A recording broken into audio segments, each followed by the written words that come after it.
Cheers and salutations, everyone. Welcome to Hard Lens Media, and I'm very excited for this. Hard Lens Media, we are live every Monday through Friday at 9 a.m. Central on YouTube, Rumble, Rockfin, Odyssey, and Kick. Shout out to our Can TV audience, and we're very grateful to have all of you watching us on Can TV, Channel 21, which is awesome, as it should be.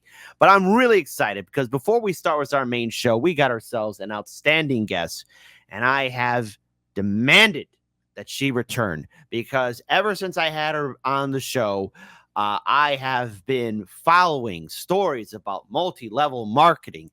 And folks, it is all intertwined. It is absolute madness. And the thing is, I want to give a shout out to a good friend of the show, Nick Thompson, for also introducing us to her as well, because he private messaged me and said, you guys talked about stuff that we didn't talk about on my interview. And I asked her to come back on, give it up for none other than someone who's speaking truth to power, Roberta Blevins. Thank you so much for joining us here at Hard Lens Media. So many people were not only like surprised and shocked and mesmerized about how sickening the system of MLMs are, but also just how intertwined it is with our entire political system, our entertainment system that we have here, and so much more. So welcome back. For just a short introduction, can you please tell us who you are and about your podcast as well? Hi, thanks for having me back. My name is Roberta Blevins, and I'm an anti-MLM advocate and activist. I have a podcast called Life After MLM, where we debunk the common myths and fallacies of cults, fraud, scams, and multi-level marketing, and pyramid schemes and Ponzi schemes, and everything that stuff encompasses. And folks, if you haven't seen our first interview, obviously I clip all our interviews for Hard Lens Media. The link to that first video is going to be in the description box below, as well as all the links to follow Roberta on her social media. So please, folks, she's doing some great work, and there is an outstanding anti-MLM community out there who are trying to help people and stop them from becoming future victims of these insidious institutions. And the thing is, I understand why. And I think maybe before we go into the detail, because I really want to talk about who runs these things, these people. And, you know, we're not going to be name dropping any kind of MLM companies, but obviously they're all one and the same. The boot fits. But right. I understand why people would go into MLMs. It is to, you know, make their lives better. And just for my audience, you know, usually there's like a little sweet hook line that they want to bring people in. And could you just like elaborate on it? Because especially in this day and age, you have so many people who are struggling day in, day out just to make ends meet. And who doesn't like that quick fix where you can make $10,000 just like that? But that's not how the world works. Right. Yeah. I mean, there's all kinds of people out there who are looking to get you into their downline, and they're going to use anything and say anything to do that. So I always tell people to be really aware of your vulnerabilities, be aware of, you know, like what you're sharing on social media, because anything that you share can and will be used against you by a Hunbot. So yeah, just I think being aware of your situation is probably the safest bet. But you're gonna see things or hear things like, do you want unlimited income, financial freedom? They're gonna ask you to dream the impossible dream. They're gonna ask you to what is it that you've always wanted? Oh, a vacation? That's peanuts. Like, go harder. What do you really want? Oh, a vacation home? Well, where? In the Swiss Alps? Keep going.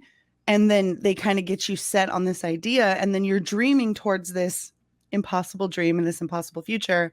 Mm-hmm. And you really hang on a lot longer when that's a thing. You know, it's I've seen so many videos about people who talk about how they were tricked, how they lost friendships and families. And I think this is a perfect segue to talk about who's running these wonderful institutions called multi-level marketing. And they have such a stranglehold on the system. And it explains why they've been operating for so long. So let's talk about the leaders, the dear leaders, the great leaders, the guys on top of the pyramid. Because if anything, we got to look at those who run the whole show. So last time I had you on the show, you were talking about how crazy and cutthroat the world is for the people on the top of the pyramid, because apparently even they're not safe. So where do we start? I was wondering, like, just how do I even ask this question? Like, do people punch each other? Do people fight each other? Do people sabotage each other? So take it from the beginning. What is it like, or what other stories have you talked about and have you covered on your podcast in regards to the upper echelon leadership and the Game of Thrones that they play, not only with the people at the very, very bottom, but with each other? Yeah, absolutely. So I have had on my show, I try to really paint a very broad picture of what we're talking about. I don't only want to tell horrific horror stories. Like I want to tell stories of people who did have a good time, but still at the end realized that this system is rigged and this game is not winnable. So I have had a lot of people that have come on that have been top sellers, that have been top recruiters, who have had the cars, who have had the vacations, who have had, walking across stages and getting all of the free gifts and things like that. You mentioned, do they punch each other? Do they kick each? I've heard all of those stories. I've heard every single one. I'm like shaking my head. I've heard stories of people attacking people at conventions. We literally just had a What? story on the show. Whoa!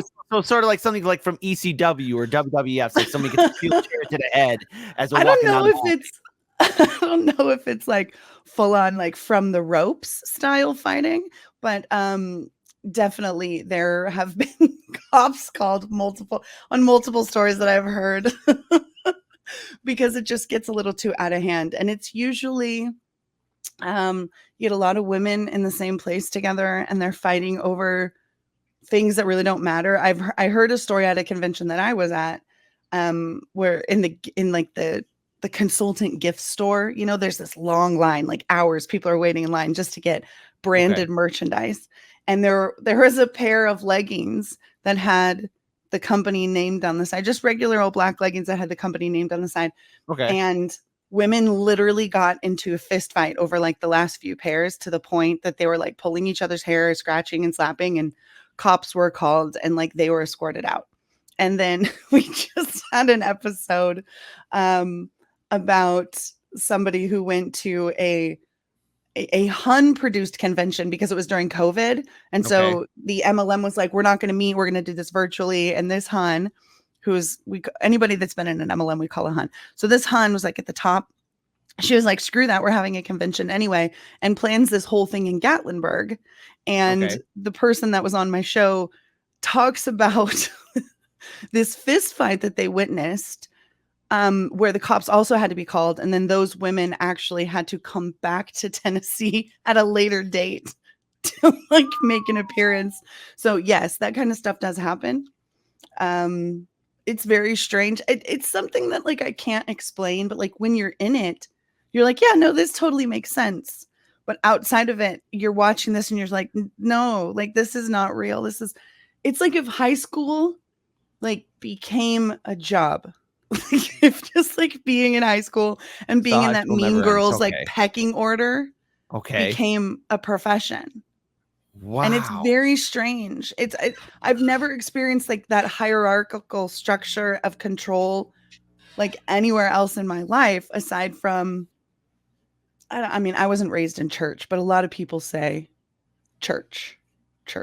Like this is very similar to other culty things that I've been in. Okay, well wait a minute, because I've to my viewing audience, you don't understand. After I had Roberta on the first time, I really was consuming the whole day after, consuming so much MLMs, and some of the videos I saw were about the CEOs and just how they're up there. How the hell do they even build this cult of personality? Because these are like people who definitely fit the profile of being scumbags, criminals, or other things that I can't say here on YouTube, but enough to where you don't want to be alone with these people, and you want to make sure that you at least have an exit out, be it a door or a window. I don't care how high the tower is. You want to at least make sure you can escape.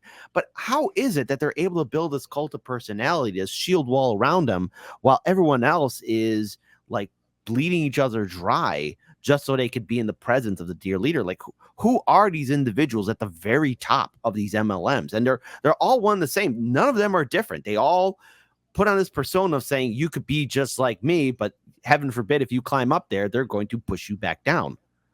Yeah, the leaders of the MLMs, it's interesting. Sometimes you get this sob story of like with the MLM that I was with. It was like we were making clothes on our living room floor and our dining room table, and there was just so much demand that we wanted to extend this opportunity to other people and like have them sell things out of their trunks too. But sometimes it's a little more generational and nefarious, where it's the family that owns it, and it's like the sort of family business conglomerate. There's a very big MLM up in Michigan that most people are very aware of, that does this, and they have a lot of government reach, and it really is just the family, and it's just these two families that run this MLM and have so much money and so much power and so much reach. And then there's also this other phenomenon where it's like the same kind of group or kind of type of person. Mm-hmm. Right now there's this MLM, well, it's a series of MLMs that a couple friends of mine we've been investigating, and it's been sort of morphing, and they'll start this scam and it's very obviously a pyramid scheme, and we start outing it, and then they switch things and they change and they switch things and they make a new business and they regroup and they rebrand and they reformulate and they relaunch. But the same people are at the top. It's the same names. We're seeing the same faces, the same names, and they are starting these other MLMs. And it's just kind of insidious, where you have these people who just truly understand what it is, what it takes, what you have to do to be able to get into this position, what you have to say to get people underneath you, and to get those good recruiters who are going to build everything. I mean, everybody has their place in the machine. Everybody has a cog. Some of them are just regular old cogs at the bottom that you just need something to spin the next one. But the cogs that are at the top have a lot more purpose. They're very aware of what it is. I've had several, actually, I wouldn't say a lot, but at least 2 or 3 people come into my email and say, I can't we can't share this publicly. You just keep me anonymous, but I'm like the ex-wife of the head of this MLM. And everything you're saying is 100% true, plus more. Like, this is what's going on. And what I've been told by several people is that person number one, the CEO or whatever, is the absolute. This is actually over here. Here's my little pyramid poppet when my daughter was into these sort of things. Okay. This is the one she gave me. So like the person that sits right up here at the very top, like pyramid number one, is so Caligula, usually, right there. Yes, usually the CEO. Okay. And that this CEO will then stack that next bottom line with the best recruiters that they have. And it could go out quite a while. And then everything that fills into that pyramid that isn't like handpicked by the CEO or those top recruiters, or I don't know if we talked about bridge contracts last time I was here, but these are the people that are like getting bridge contracts and are being recruited from other MLMs and saying, wow, you have a really big downline.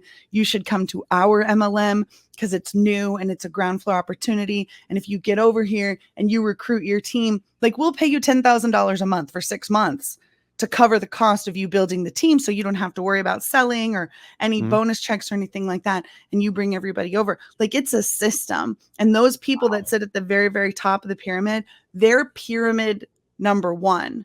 So in a pyramid where everybody is getting a bonus off of a bonus off of a bonus as it goes up to the top, and the mega huns that we're talking about are like in this range right here. The person that sits on the top, the CEO, he or she, but it's typically a man, gets the bonus check of the entire organization. So a lot of times, like, you'll see these men in MLMs do this great thing where they're like, I'm not taking a salary. I believe in this company so much that I'm going to do this for free. I don't need my salary. And I was like, oh, you're $80,000 to $150,000 salary. You don't need that because you have your $250,000 a month bonus check because you're sitting at number one spot of the entire pyramid.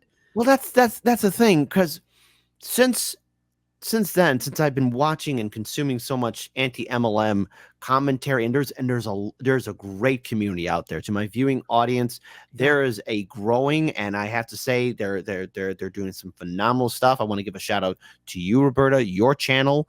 I want to give a shout out to Always Marco, who's also been doing some great stuff.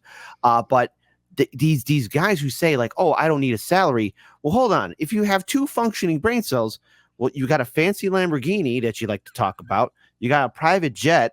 You got a mansion. Now, look, I like to live in bizarro world where new cars and boats and houses by themselves. But since we live in the world of reality, that stuff costs, controversial statement here in a 3, 2, 1, costs money. Money. That's the key word, the 5-letter word, the thing that we're all chasing for. How is it that people are just thinking like, yes, that's the guy? They're able to put on this show. But then again, they collect they collect all the tribute that goes to them. And then what happens? How are they able to at least manipulate that so that, I guess, Uncle Sam doesn't, give him the jackboot that we all had to deal with for this tax season? They do a couple things. First, they tell everybody like, oh, I'm not taking a salary. Look how great I am. Look how altruistic I am. Look how I'm here just for the cause. I believe in this company so much. And it really just solidifies and like reinstates that belief for everybody else. So everyone else, yes, look how incredible our owner is. Right. Even though it's not technically true, because he's just like, I'm just going to not cash the smaller of the 2 checks I get each month. Like it's really, they don't tell you the whole story. Right. So you've got these people that are doing this, and then you've got this just really intense cult-like atmosphere where the person at the top can do no wrong. I mean, I saw so many things, especially when my rose-colored glasses were off, that I was like, you can't do that. You can't say that. You can't treat people that way. And you just let it slide when you're in the system, because it's just how the system works. The MLM is not successful without the cult, and the cult doesn't really work without the MLM either, because the MLM is this idea that we're all working towards, right? Like this financial freedom, we're going to save the world with our vitamins. Like everybody is so malnourished. No. Our vitamins are going to be the one that saves everybody, right? So you're on this really intense mission. It's not just about selling lipstick. It's not just about selling leggings. Like you are selling salvation, just like anybody who's proselytizing door to door. You're selling salvation. And anything that you have a problem, like, oh, I don't have enough money, I'm not pretty enough, I'm not healthy enough, I'm not smart enough, whatever, MLM sells a product that will solve your problem, but it also offers the opportunity for you to also sell the solution to other people's problems. It's very built in. It's absolutely done that way. And it's really, really unfortunate that this is how this runs. But without that loyalty aspect of that product and that idea and that mission statement, nobody's going to fight for it. And the fighting is the cult aspect. And then the fighting really just looks like buying more product and telling more people about it and proselytizing your vitamins a little bit more. And it's this very vicious cycle. I don't know if that answered your question or not, because I get off on tangents. Well, no, it's fine, because I'm having like a million other questions, and I'm probably gonna have to probably have you back on again just to talk about all, because folks, it's a hydra. That's a perfect analogy for the MLM. It's a hydra. You answer one question, 2 more questions pop up. You chop up 2 more questions, 3 more questions, 4 more questions start rising up, and then all of a sudden you're wondering, just, oh my God, how complicated this monster of a beast truly is. So when it comes down to these leaders, then sitting on top, making this story, this great mythology about themselves and how they're humble and how they don't collect a paycheck, even though they're living in a multi-million-dollar mansion. Okay. When it comes down to running the business and the people, I mean, are we seeing stuff of office abuse? Are we seeing things of people being used as human footstools? Like what do these leaders actually do in regards to shielding themselves and protecting themselves from the law? Because there are so many videos out there of celebrities praising a lot of these quote unquote CEOs at these MLMs. And I'm wondering, well, what kind of dirt do they have on these celebrities too? One MLM leader passed away, and they're crying and weeping over him like he's some sort of dictator in North Korea. Don't come after us, Kim Jong-un, okay? We're but they're literally crying over him. And who is this guy? And the only person who I could probably relate to is Ben Affleck. He's just there, like, he's sitting like this with his eyes rolling back, probably there because J-Lo dragged him there. Yes, J-Lo was there singing at this person's, great memorial. And he's the only one there, probably like this. Oh, I can't believe I'm here. But everyone else is there. You got so many celebrities. what kind of power do these guys have? This cult of personality have not only over celebrities but over the law. Can you at least explain that to my audience? Yeah, so I know exactly who you're talking about. If you've seen the John Oliver MLM expose that they did on Last Week Tonight a few years ago, we're talking about the guy that's running in the giant hamster wheel on stage Yeah. and like screaming at the gravestone saying, "You could have been somebody, Joe." I've Yes. seen it so, Yes. so many times. Yes. Yes. So I that's know. the same I know what guy. you're talking about. It's Yeah, the that same guy. guy. Unfortunately, during COVID, he did pass away. His wife is very well connected into the celebrity Hmm. like aspect of being famous and is very good friends with, I even believe, like Leah Remini, unfortunately. And it's Oh just very no. interesting because a lot of times like one cult can hide and you don't really see it, but we call it like the frying pan theory, like out of one frying pan and into another, and you don't really know that you've gotten to another frying pan because it feels so comfortable and natural. So Hmm. yeah, that person passed away.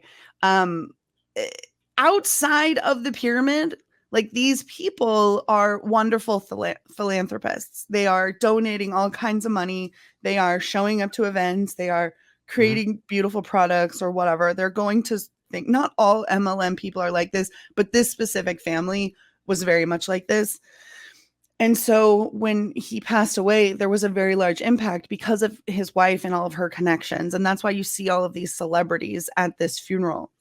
I don't know how many other MLMs have that big of like celebrity worship on the outside. That's what's Hmm. so strange because that's really normal on the inside. Everybody on the inside of a pyramid is almost like a celebrity.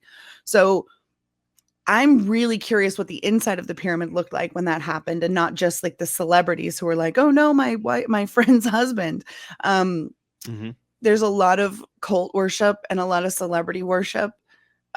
You kind of see it like if you watch Lula Rich, you see it with those owners. There was a lot of culty celebrity worship.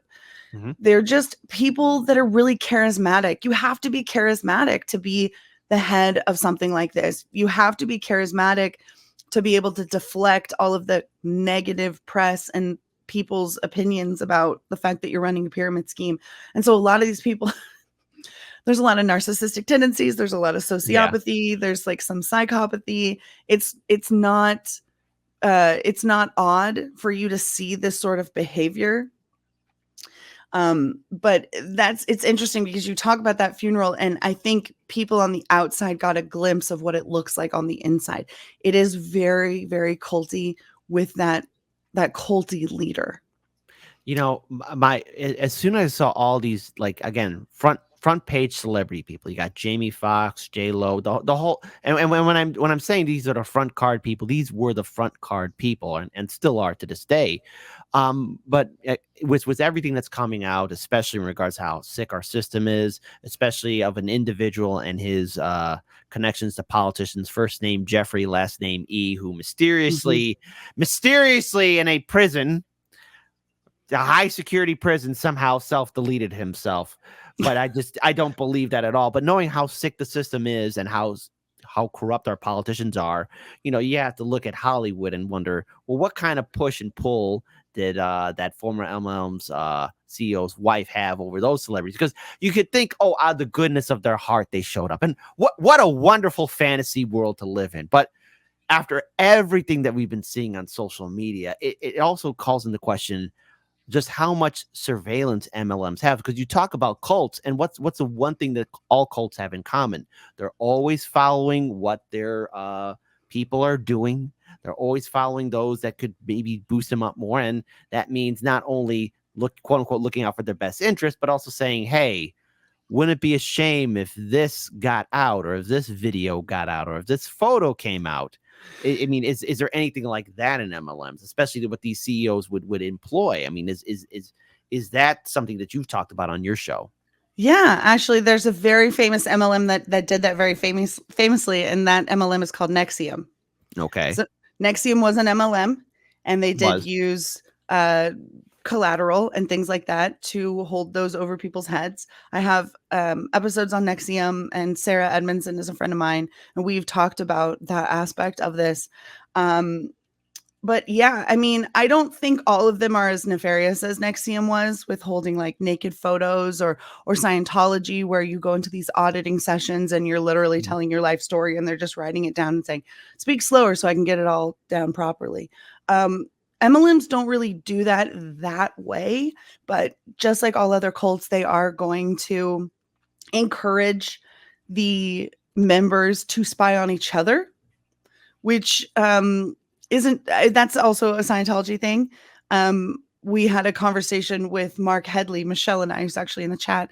We had a conversation with Mark and Claire Headley, and he talked about how Scientology basically like stacked his birthday party with friends of his that he thought were his friends, but were actually like operatives for Scientology who were literally just Oh there to my spy God. and report back.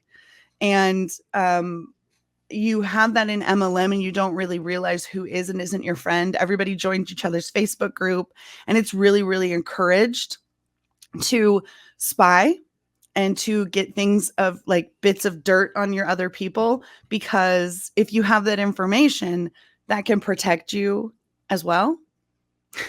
If something comes down, or if something's happened and you have information, you can sort of be like, well, I know I have something to share. And then it kind of gets you in the next step of upper echelon, like, oh, well, we can trust Roberta because she has the good information on so and so. And it's Mhm. just very strange thing that Mhm. it's hard to explain, because it like you were saying, like I have conversations with people and I try to explain it and they're like, wow, that's so weird, and then they do their own research and they're like, oh my god, it's so much worse than you even said, like it's so Mhm. much deeper, and it just keeps going forever and ever and ever.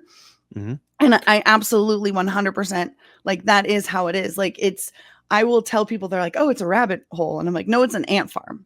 Like you get down the rabbit hole, you think it's a rabbit hole, and you're like, oh shit, no, And then this you're is getting like a swarmed. full ant farm, full of tunnels and lefts and rights and ups and downs and so many other places I can go. Yeah, and then you can get swarmed too. Yeah, of course. Because But because there's just so much to it. yeah, There's yeah. just so much. Well, what I found interesting, especially when you have and I encourage my viewing audience, please, if you know somebody who could potentially be a victim of an MLM or is in an MLM, try and help them or get them out of it as soon as you can, because there's a great community out there that has been really speaking truth to power. And the MLM, the entire MLM like infrastructure does have its influence over our judicial and political system. I mean, it is there at the Mhm. federal and state level. And are there agencies and people trying to take that down legally? Yes. Are there lawyers trying to face off against them? Yes. Is it Mhm. an arduous task? Oh, God Yeah. almighty, is it ever? And it is far more frightening. And I'm not doing it justice by saying that it's frightening, but it is. And so when we see these people, and you mentioned Nexium, how it got defunct because this guy was a full on scumbag. I think we could say that the guy is Mhm. downright vile, and he was doing all sorts of assault and harassment to people. Again, got to be Mm. careful because of the YouTube guidelines. Mhm. But Mhm. Mhm. folks, yeah, we after everything that we've talked about on this show, you don't need to think too far and use your imagination. I mean, the guy is a downright villain. So I Yeah. have to wonder then about some of these other MLMs and just how they're able to get away with it. So when it comes down to looking at the leadership, I mean, people eventually have a maybe their conscience get the better of them. And I remember in the previous interview that we did, you mentioned that somebody who is maybe not upper echelon, but up there trying to get out.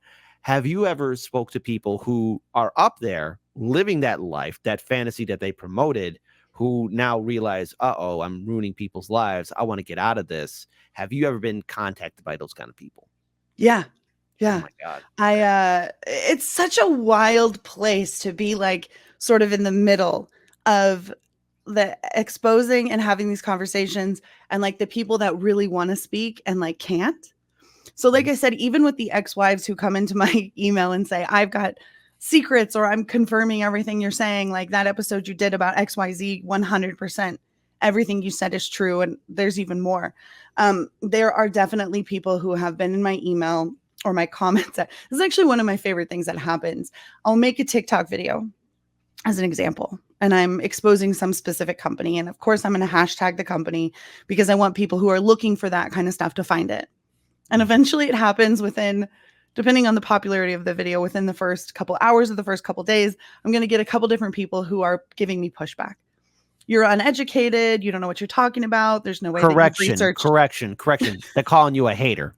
Right. A hater. Yeah. You don't know what you're talking about. You haven't researched every MLM. You don't know every single everything. So there's no way that you're generalizing, you just, our company's different, whatever. And what that leads to is usually somebody being a little heated and being like, I don't like that lady. But still coming back and still following and still watching. And then they realize I have a podcast.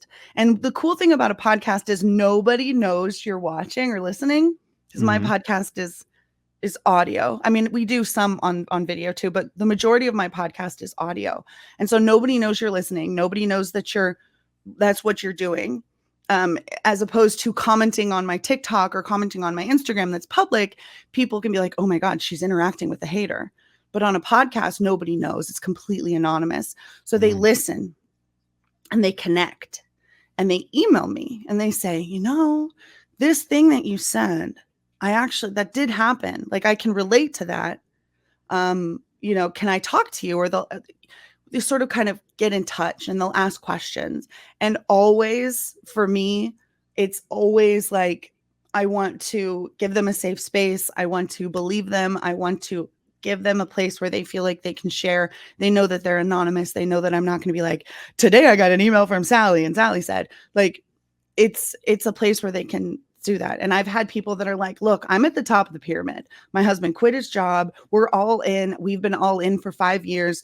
This pays all of our bills. And I've been listening to your podcast and watching your TikToks, and you're right. And I can't do this anymore. And I am so unbelievably, like, the moral injury here is that I am completely torn.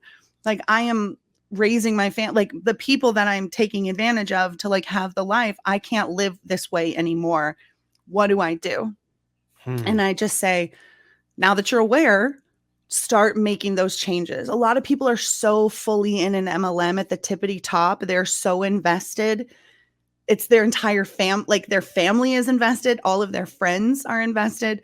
To leave, to just, if you look at it like Scientology, to just go, I don't belong in the pyramid anymore, and just take your brick out and chuck it, like, it can ruin your entire life because it is so intertwined and so invested.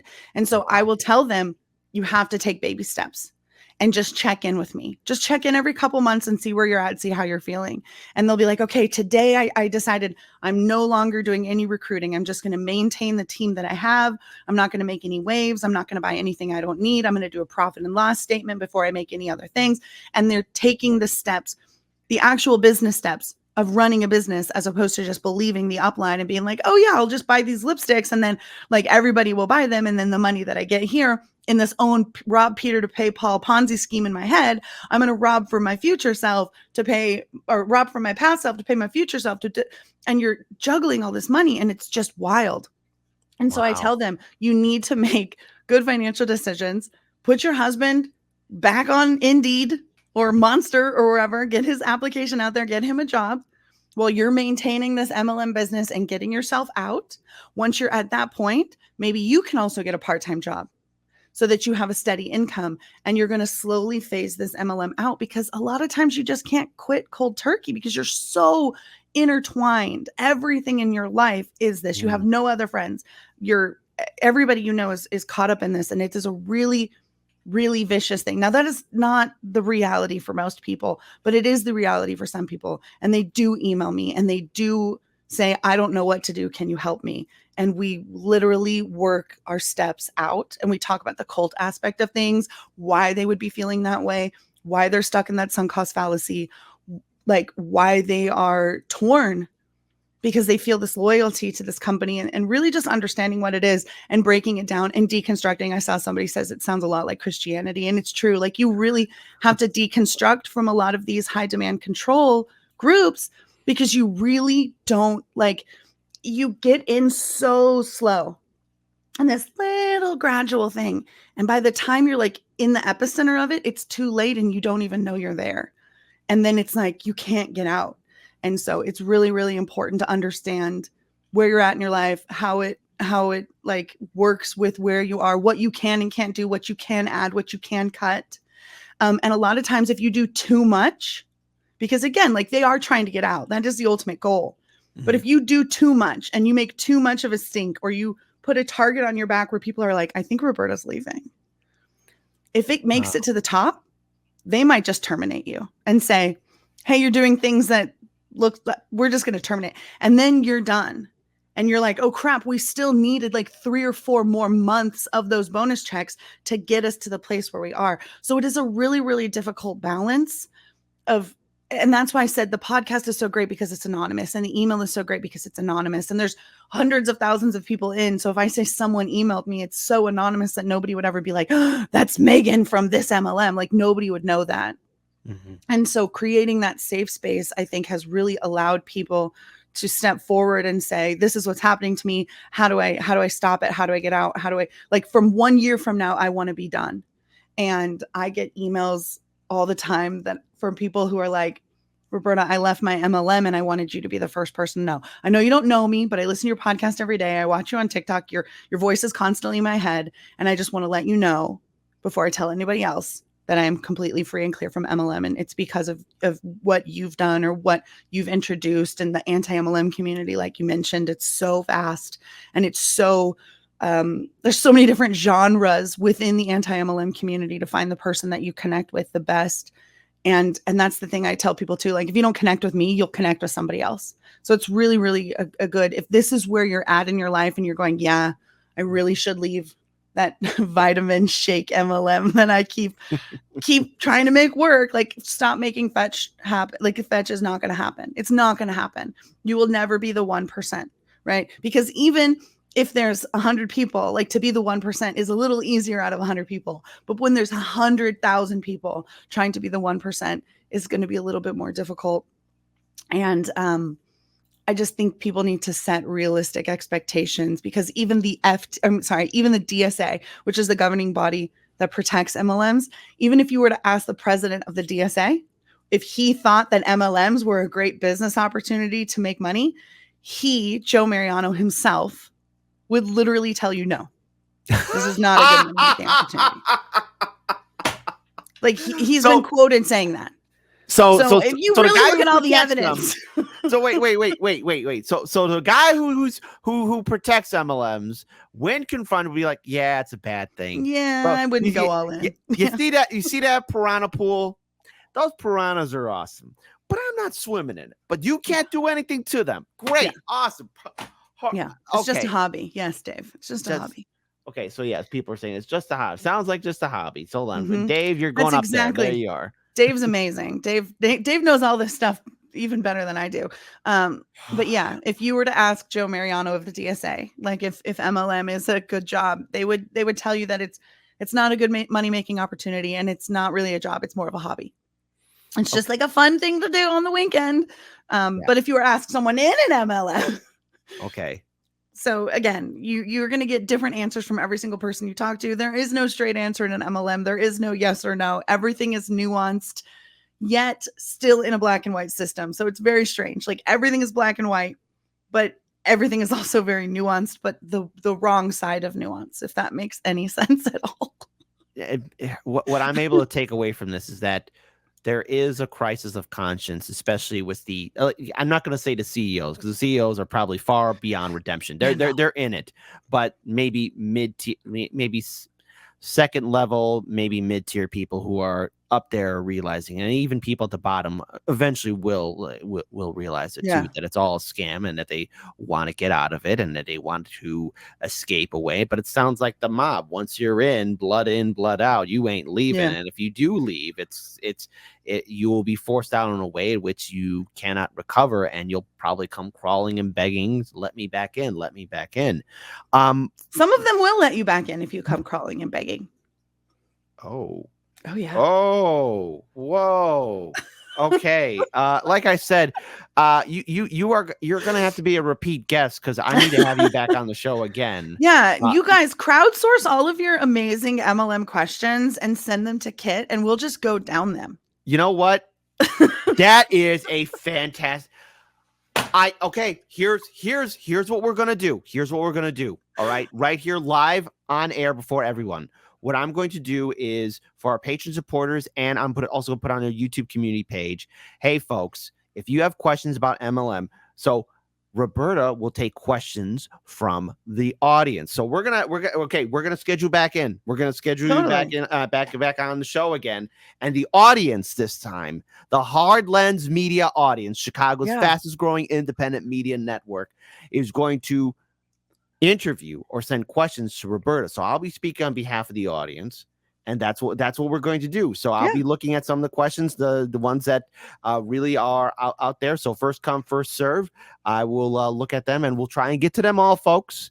And maybe this might be a weekend special. I don't know. We'll like maybe I'll do a special Sunday brunch episode.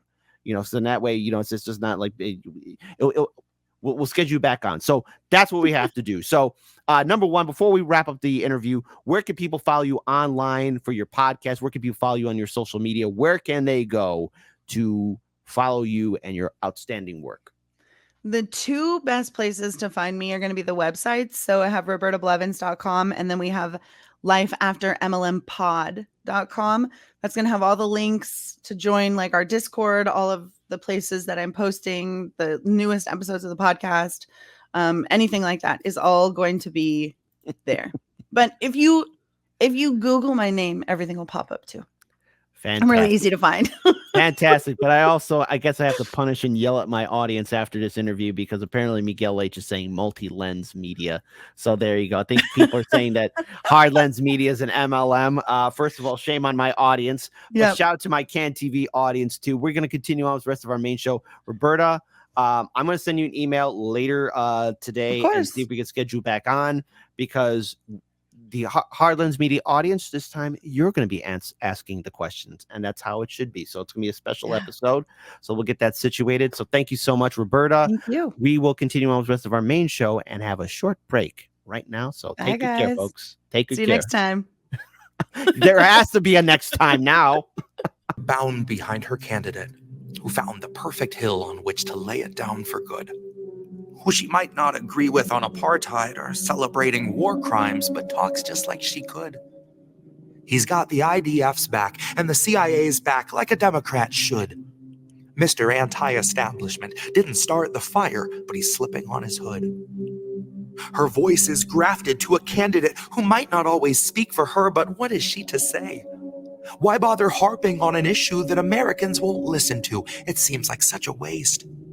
But what activism is saying they don't give a shit, but if I don't, why would they?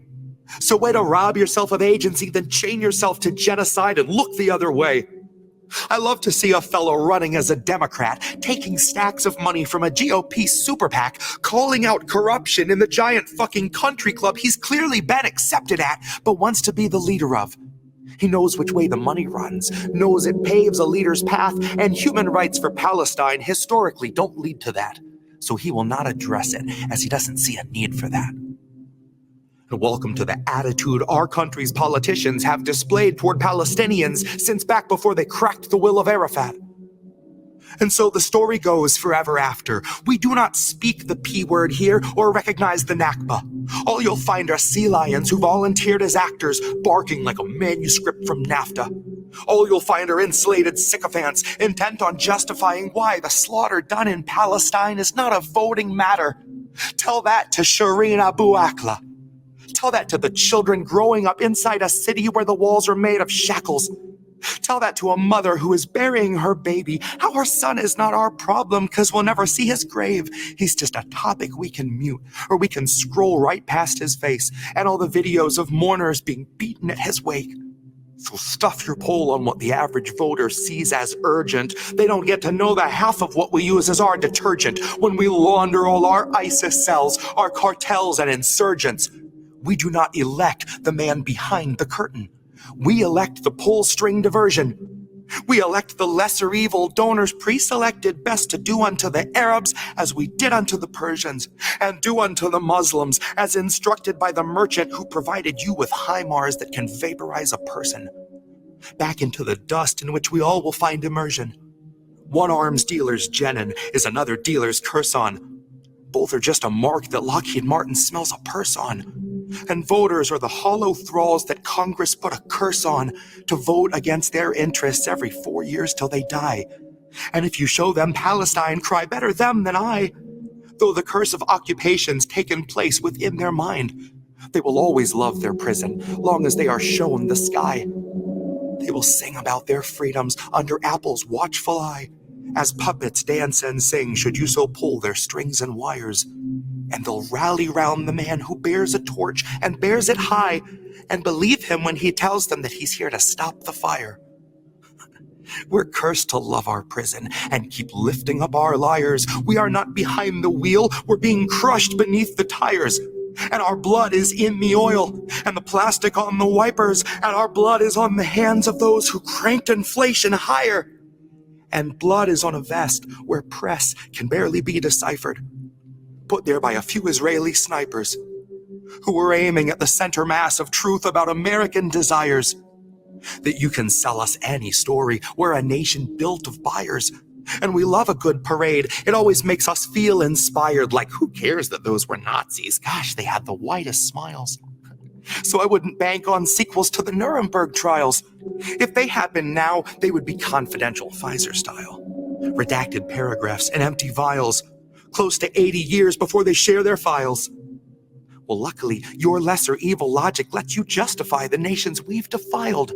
Lesser evil logic lets you cast a vote for someone that you know is truly vile.